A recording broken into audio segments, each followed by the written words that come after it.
One, two, three, let's go!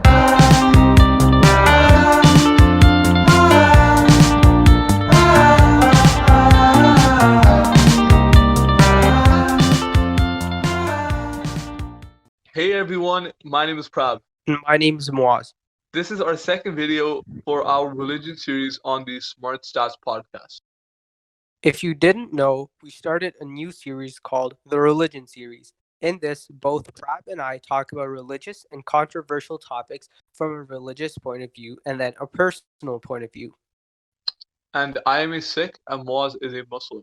And please keep in mind that both Moaz and I are not scholars, but we do know enough to understand what our religion states. Exactly. We have been raised in a religious environment and know well enough to make these videos. Now, let's get started. So, this week's episode is: should we personally forgive people who have wronged us? Now, we couldn't fit everything into one video, and we didn't want to do a disservice to you guys, so we made it into a two-part video. Part one, this video, is about personal forgiveness, and part two is about legally forgiving criminals. So stay tuned for that video as we put a lot of time and effort into these two episodes. So now I'm going to start off with Islam. In Islam, forgiving someone is one of the best things to do, and there are multiple reasons, and I will state two of them. So for my first point, I'll be using chapter 24, verse 22 from the Quran. This verse is about a man who is going to stop helping a relative financially because they spread rumors about him. Now, the verse states that if we're given a chance to help someone or to forgive them, we should immediately do so, as it would be super hypocritical for us to forgive them, to not forgive them, but then to expect forgiveness from God. Now, for my second point, I'll be using a hadith. This is Sahih Muslim 2581, Book 45, Hadith 77. This hadith states that on the day of judgment, if we have insulted or harmed others, they can take all of our good deeds. Now, this means that on the day of judgment, if someone else has mistreated me, I could potentially get all their good deeds. Obviously, that depends on many things, but I just can't morally imagine that someone else will have to suffer because of my arrogance and pettiness. Yep, I think that's very interesting, Moz. And in Sikhism, forgiveness is a moral pillar in society.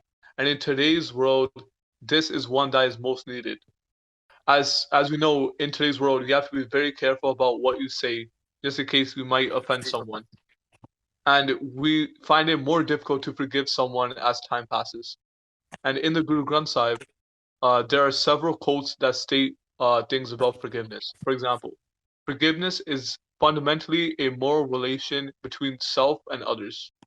Where there is forgiveness, there is God. Forgiveness is as necessary to life as the food we eat and the air we breathe. Therefore, we should promote forgiveness and forgive people ourselves and relate back to the golden rules of all religions. Treat others how you would like to be treated. Yep, and I fully agree with that. So, as we can see, although we're part of two different religions, there is still a lot of overlap in our beliefs. And this is one that I find so interesting because through these episodes, it has come clear that when it comes to morals and actual truths, all religions have something in common. And so that is it for part one of this episode about forgiveness. Stay tuned for the second part where we talk about criminals and legal forgiveness. Trust me, you won't want to miss out. And that's all for today, folks. Thank you for watching and have a great day.